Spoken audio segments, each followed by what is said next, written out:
aqui nossas aulas à distância, né?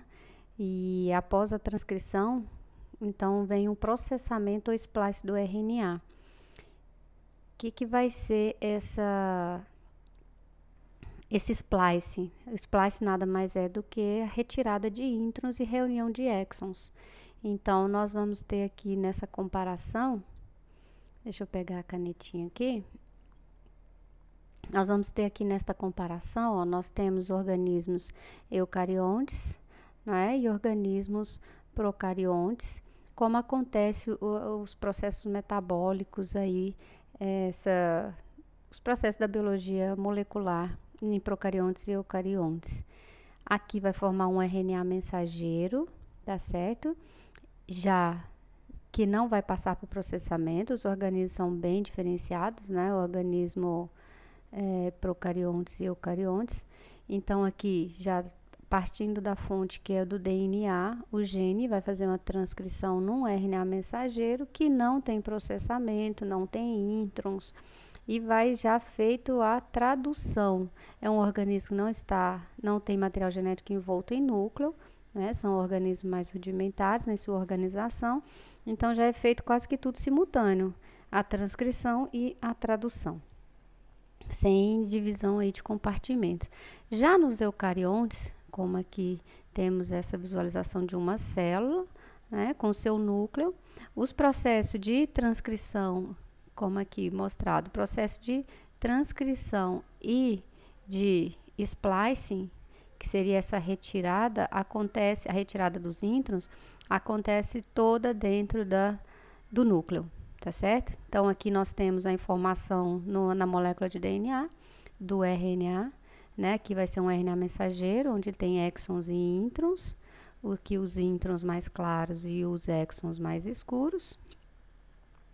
E quando é transcrito esse primeiro RNA, o RNA primário, como está mostrado aqui, ó, um RNA primário,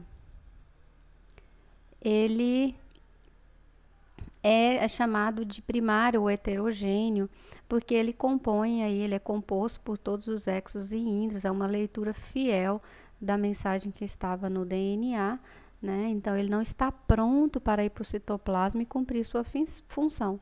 Então, o processamento ou splicing, no caso dos eucariontes, é a retirada, né, aqui os amarelinhos, que são os introns, e a união dos exons, que são os azuis. Junto com esse splice, e dentro desse processamento, também ocorre aqui o capeamento desse RNA, ou, na verdade, esse capeamento aqui é uma guanina metilada. A porção 5' do RNA recebe uma guanina metilada aqui, chamado de cap, ou capeamento, né? Então, que é uma forma de proteger e sinalizar que esse é um RNA mensageiro quando chegar no citoplasma. E na porção 3' aqui vai ser adicionada uma cauda poli-A, tá certo? Então, aqui vai ser adicionada uma cauda poli-A. Tudo no sentido de estar conferindo, né, uma identificação para esse RNA, que ele é um RNA mensageiro. E também proteção, sinalização, tudo isso para esse RNA em eucariontes, o que não acontece em procariontes.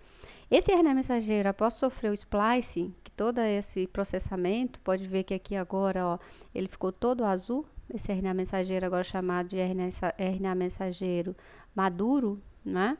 Então, ele está pronto para ser exportado para o citoplasma e lá cumprir sua função. Se for para ser uma proteína, né, ele vai passar pelo processo de tradução e vai resultar numa proteína final aqui funcional, ok? Então, esse RNA mensageiro vai passar em eucariontes, passa por todas essas vias aqui, bem mais complexo o processo, envolvendo muitas proteínas e enzimas em todo esse processamento aí, todo esse metabolismo. Aqui, então, mostrando todo o processo de transcrição, ó, certo? Acompanhando aqui, na própria sequências do RNA. Aqui, ó, ele sofreu aqui ele sofreu aqui adição da guanina metilada, tá certo? Que a gente chama de capacete guanina.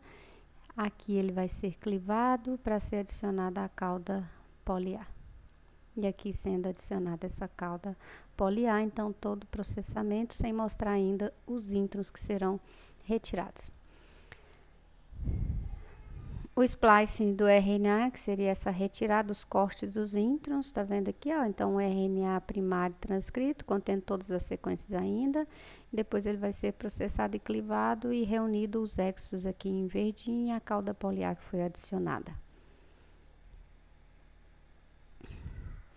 Já vimos lá nas primeiras figuras do processamento, que é diferente, né? O RNA mensageiro dos procariotos e o RNA mensageiro eucariótico. Aqui evidenciando novamente o capacete guanina. Aqui, capacete guanina na porção 5', a cauda poli-A na porção 3'. Ele já sofreu o splice, então já pode ver que só temos os exons, tá certo? E continua aí nessa sequência de RNA mensageiro, sequências não codificantes, porque ele não é formado apenas por regiões codificantes. Então, tem regiões não codificantes aqui acima e abaixo da unidade transcricional. Tá certo? E essa sequência codificante agora já processada é que vai dar origem à proteína aqui em verdinho no final, nos eucariontes. Nos procariontes, ó, pode ver que às vezes uma mesma sequência de RNA, a gente chama ele de um RNA mensageiro policistrônico, porque dentro do mesmo RNA tem mais de uma região codificante. Pode ver que gera aqui nessa sequência uma proteína alfa, gera aqui uma proteína beta e gera aqui nessa outra porção a proteína gama. É um RNA mensageiro, de certa forma, mais econômico, que numa mesma transcrição já tem aí 3 RNAs, 3 mensagens, né, ou 3 genes a serem codificados e gerando proteínas nesse caso. Enquanto para nós, nos eucarióticos, na verdade, né, quando sofre esse processamento, o resultado final do processamento só vai resultar aqui, já estou considerando o resultado final do splicing, a junção de exos, e da forma que ele foi, então, sofreu o splice, ele vai possibilitar a formação de um único tipo de proteína. Como são retirados esses introns, tá? Aqui em azul, ó, na verdade, eles vão formar um laço, tá? Nós vamos ver no próximo slide como é esse laço. Então, eles têm que ser retirados e os exons reunidos. Então, esses exons são aí reunidos. Pode ver, ó. Então, as junções dos exons aqui, né? Mostrando que sofreu splice e já reuniram aí os exons nas suas regiões específicas. Qual a diferença que acontece aí entre nos eucariontes?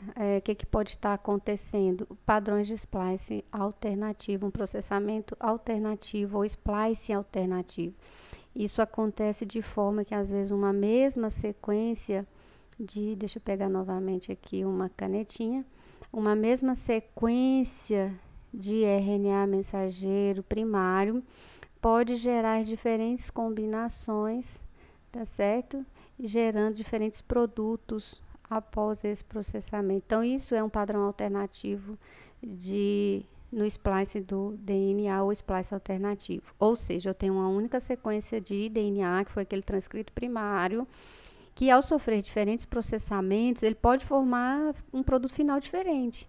Então, o mesmo gene, diferente dos procariontes. Nos eucariontes, uma mesma sequência gênica pode gerar diferentes produtos finais. Isso é muito interessante, né? Gerando uma diversidade aí diferenciada para as proteínas ou os produtos finais de um gene, tá certo? Então, isso acontece nos eucariontes. Um gene gerando mais de uma proteína, e quando isso acontece a gente chama isso porque houve um processamento alternativo ou um splice alternativo desse RNA. E aqui então está mostrando essas possibilidades, ó, onde nós vamos ver aqui em azul os exons, né, os possíveis exons, e em amarelo os possíveis intros de um gene, mas que dependendo dessa combinação, como são retiradas essas porções de intrônicas, né, que são as regiões não codificantes, eu vou formar sequências diferentes ou produtos finais diferentes aí após o splice. Na condição 1, ó, então por isso que é um exon, ele pode ser opcional, ou seja, Na condição 1 de cima, pode ver aqui, retirou esse amarelinho. Aqui vai retirar toda essa região. Então, retira inclusive esse azul claro aqui, tá? Então, aqui que é o exo opcional, ó. Na condição de cima, ele vira uma região intrônica, ou seja, ele é um intro, ele sai junto com a região de introns. Então, ele não vai fazer parte do produto final. Aqui, né? Então, esses aqui são iguais, tanto na condição 1 e 2, aqui também. Porém, este aqui é um exon opcional. Ou ele é retirado, ou ele é mantido na condição de baixo. Pode ver que na condição de baixo, apenas este intron é retirado e este intron é retirado, ok? Então, pode acontecer, isso é um padrão alternativo de splice. Embaixo, um intron pode ser opcional, que então seria essa condição aqui, ó. Este é um intron opcional.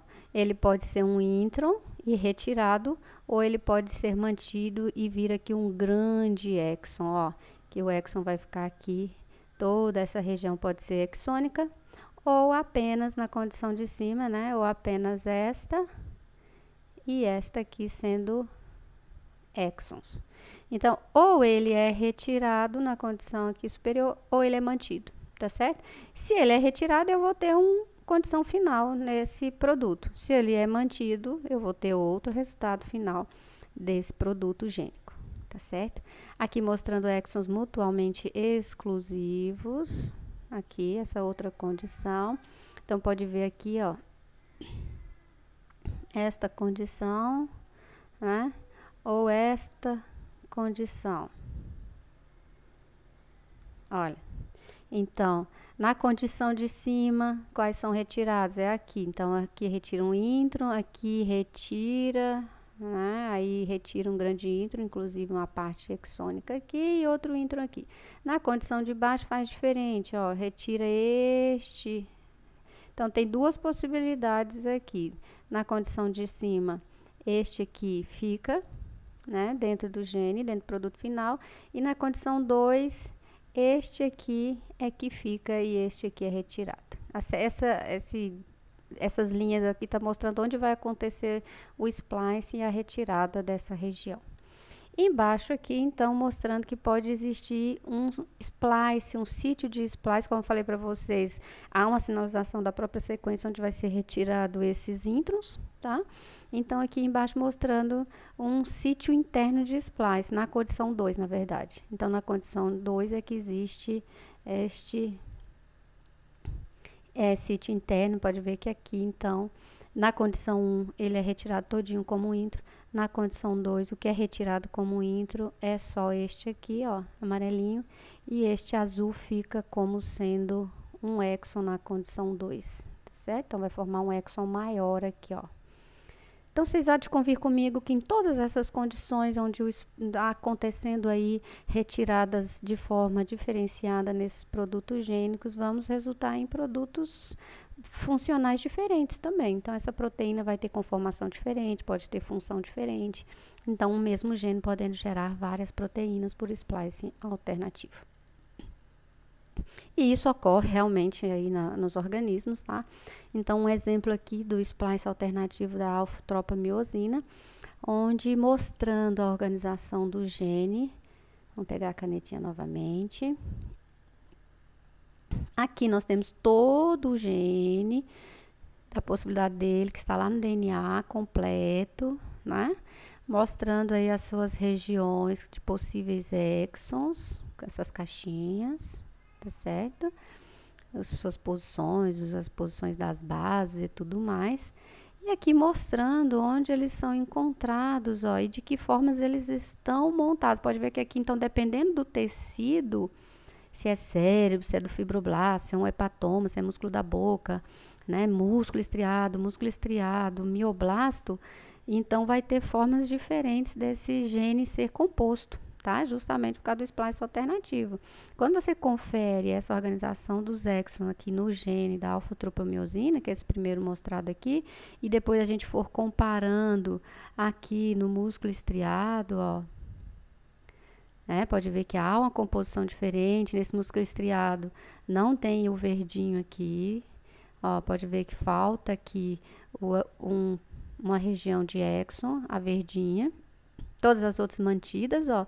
E também falta aqui essa outra grande região, que não é um exon, mas que vai mudar a estrutura dessa proteína final, até desse RNA mensageiro, tá certo?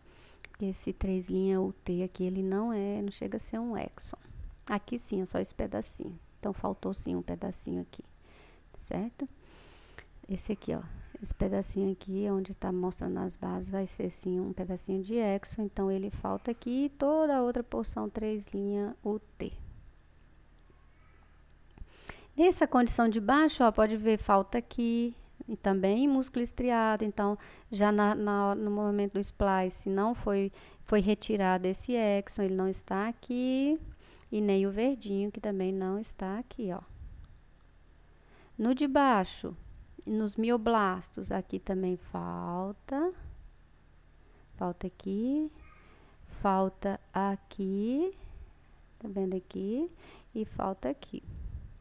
Então, outra composição do mesmo gene. O que aconteceu? Splicing diferenciado.